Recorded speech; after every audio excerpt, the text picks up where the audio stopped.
Yako poa. Kwa majina naitwa Dr. Mohamed Hamisi, msemaji wa Simba Loyal Fans, shabiki wa klabu ya Simba lakini mwanachama pia wa klabu ya Simba. Mwenendo wa ligi so far ni mzuri, na ushindano umeongezeka kwa sababu ya hawa wana title contenders, maana yake unazungumzia klabu ya Young Africa ambayo anaongoza ligi, lakini pia anayefuatia Simba Sports Club. Unaona tofauti wa alama ni mfinyu sana, pressure inakuwa ni kubwa. Lakini pia kila klabu ambayo unakutana nao sasa hivi, hata klabu ambazo ni ndogo ambazo zipo nafasi za chini, maana yake nafasi ya 14, ya 10, 11, 12 au ya mwisho, ni ngumu kupata matokeo kwa sababu alama 3 ni muhimu kuelekea kwenye mwisho wa msimu. Unaweza ukadrop alama 3, kumbe ndio itakazoweza kusaidia wewe kubaki kwenye ligi kuu, au ukidrop alama 3 zinaweza kuondoa top 4. Vita ya top 4 ni kubwa, lakini vita ya top 3 ya top 2, maana yake bingwa na mshindi wa pili pia ni kubwa sana. Kwa hiyo ligi imekuwa ngumu. Ukiangalia mechi ambazo anacheza Simba, anacheza Yanga, mechi za Simba zina ushindani mkubwa kutokana na aina opponent ambaye anakutana naye. Ukiangalia mechi ya juzi ya Mashujaa na Simba pale uwanja wa KMC, Simba ameshinda goli 2, lakini kwa jasho jingi sana. Amevuja jasho nyingi sana uwanjani, na Mashujaa wametoa challenge nzuri sana, challenge chanya ambayo imeweza kuwauliza maswali mengi sana klabu ya Simba.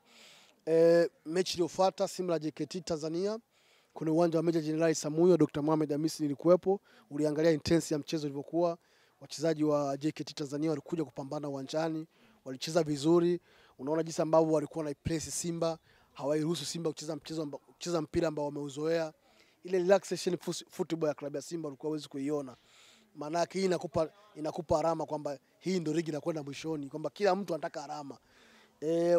Kwa zamani ukiangalia Simba Sports Club labda na JKT Tanzania before the game, unasema kabisa hapa privilege wa mchezo ni klabu ya Simba, lakini mshindi anakwenda kuwa klabu ya Simba. Lakini this time around unakwenda kwenye game, mpaka unakwenda kucheza na JKT Tanzania, hutabiri naye anakwenda kuchukua alama 3 kwa sababu ya aina ya ushindani wa ligi ambao umekuwa mkubwa. Maana yake ligi imekuwa sasa ni ligi namba 4 barani Afrika kwa ubora, kwa viwango vya FIFA na CAF, lakini pia ligi hii namba 4 barani Afrika inatoa timu ambayo inacheza finali ya kombe la CAF. Ni mechi ngumu, sio nyepesi. Nimeona mechi ya kwanza wakati sisi tunacheza na Mashujaa hapa KMC, wao Bekani walicheza mechi ya ligi kama sisi na wakashinda kama sisi tulivyoshinda. Kwa hiyo hata wao pia ligi haijasimama, ligi inaendelea. Bekani wanacheza mpira wa kushambulia sana kwenye lango na wanakaba sana. Inahitaji wachezaji wenye pumzi na maarifa ya hali ya juu sana, ambao wana technical ability technical ability waweze kufanyaje kuipata hiyo mechi. Kwa hiyo nisema tu mechi ile ya RS Berkane ni mechi ambayo klabu ya Simba inatakiwa ifanye kila linalowezekana ili iweze kutowaruhusu wasicheze mpira ambao wameuzoea. Wachezaji wa aina hiyo unawaona kwenye kikosi chako? Yes, kwa mfano jana Inter Milan na Juventus, wachezaji wa Inter Milan waliwazuia Barcelona kucheza mpira ambao wameuzoea. Barcelona kuwaruhusu kucheza mpira wa kujitawala, kupiga pasi ndefu, fupi pasi nyingi wala kufunga. Kwa hiyo ndicho chokifanya Inter Milan ya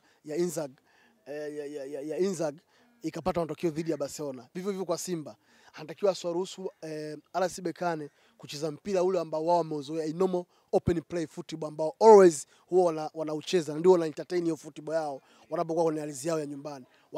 Wakitengenezea mazingira ya kutibua mipango, kutibua kila aina ya tactical approach ambao mwalimu wao amekuja nayo, itawapa favor kwenye mchezo wa away. Possibly wako wengi sana, kwa possibly inawezekana tukamaliza mechi kule away kwa draw ya magoli au draw bila bila. Kwa mfano mchezaji kama Yusuf Ali Kagoma kwenye eneo la uti wa mgongo wa timu anaweza akafanyaje, anaweza akawa ni mmoja wa watu ambao wanatibua mipango kwenye eneo la kiungo, kwa sababu RS Berkane is the best club wanapoanzia kwenye eneo la kiungo. Yaani wana timu nzuri kwenye eneo la kiungo ambao ni uti wa mgongo wa timu hiyo. Kwa hiyo kama Yusuf Ali Kagoma ataamka vizuri na atapewa majukumu ya kiutendaji makubwa ya kutibua eneo la uti wa mgongo la RS Berkane ambaye ni kiungo, kwamba pasiwepo kuna mpira wa kupita katikati, anuse hatari zote ambazo RS Berkane anaweza kuzifanya kwenye eneo katikati, bila shaka atakuwa ni mtibua mipango mizuri wa mipango yote kule transition za katikati, na bila shaka tunaamini hawatakuwa na mpango mzuri wa kufanya final finishing kwenye eneo letu la mbele, kwa sababu eneo la katikati ya uti wa mgongo wa timu yao limeharibiwa na Yusuf Kagoma pamoja na Fabrice Ruama Ngoma. Kwa watu hao wapo. Kwa ukitibua eneo katikati, maana yake timu itakosa nature au shape ya kucheza. Inachezaje? Kwa itavuruga, itakuwa mvurugiko.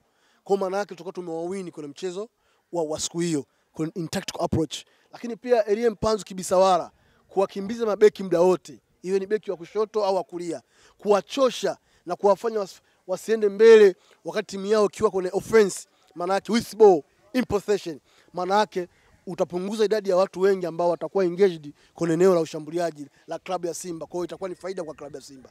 Unanielewa? Vivyo hivyo Kibu Denis Prosper kuwakimbiza watu kwenye upande wa kulia au la kushoto, kuwachosha mabeki na kuona kwamba wow, nikienda mbele, nikienda kushambulia mbele, kuna mtu yupo anaitwa Kibu Denis anaweza akatupita na kaleta madhara kwenye eneo letu. Kwa hiyo sitaki kupanda muda wote na kuacheza eneo la nyuma. Hiyo ni inakuwa ni faida kwa klabu ya Simba kuna upande wa kushambulia, na hatimaye tukaweza kufanyaje kupata ushindi au draw aina yote pale away, na mchezo wa pili tukaja kumalizia Benjamin Mkapa tarehe 25 mwezi huu. Kwa hiyo binafsi ni hao, lakini pia Lionel Ateba au Mkwara kukaa kwenye eneo la juu kufanya counter attack to press kwenye box ya D, kwenye cycle of arc pale juu, umpi nafasi goalkeeper kujitawala kabla hajaanza mpira ushampress pale, anakuwa ana eneo dogo la kuanza mpira, anachanganyikiwa, aanze build up phase kwenye kwa fullback namba 2 au namba 3 au abutue mbele.